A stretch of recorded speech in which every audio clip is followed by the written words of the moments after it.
ไม้ไผ่กลางป่าลึกโมโมหญิงวัย 40 ปีจากเมืองมัตยาหนึ่งในผู้พลัดถิ่นจากความขัดแย้งเธอกำลังเล่าชีวิตที่ต้องหลบหนีอย่างไม่รู้จุดหมายนี่คือที่พักพิงแห่งที่ 7ของเธอแล้วแต่เธอกลับไม่รู้ด้วยซ้ำว่าตอนนี้ตนเองอยู่ที่ใดเธออาศัยอยู่ท่ามกลางป่าไม้ส่วนชีวิตที่เคยมี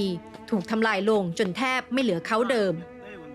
ကျမဒါခုနှစ်နေရာမြောက်ပါပဲဒီနေရာကိုတော့ကျမတို့မသိပါဘူးဘယ်နယ်လို့လဲကျမတို့ဒါအမှန်တိုင်းပြောတာမှမသိပါဘူးကျမတို့နေတာဝေယုံမေအောက်မှာဖြာခင်းနေရတာပါဘဝတွေလည်းကြမ်းလို့ကိုယ့်ဘဝတွေကိုလည်းနားတယ်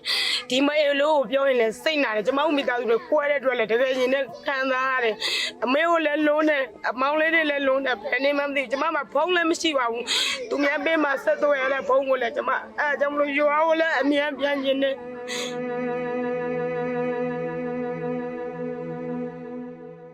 ความสูญเสียไม่ได้หยุดอยู่เพียงแค่การพลัดถิ่นครอบครัวของโมโมถูกแยกจากกันอย่างสิ้นเชิง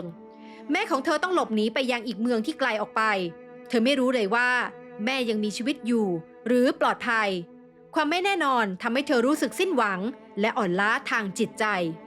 ท่ามกลางความทุกข์ยากเธอเรียกร้องให้ชาวเมียนมาอย่าเข้าร่วมการเลือกตั้งครั้งนี้โดยเธอย้ำว่าการไปใช้สิทธิ์เท่ากับช่วยสนับสนุนกองทัพแต่ความทุกข์ทรมานทั้งหมดที่ผู้คนกำลังเผชิญอยู่ล้วนเป็นผลมาจากการกระทำของกองทัพเมียนมาทั้งนั้น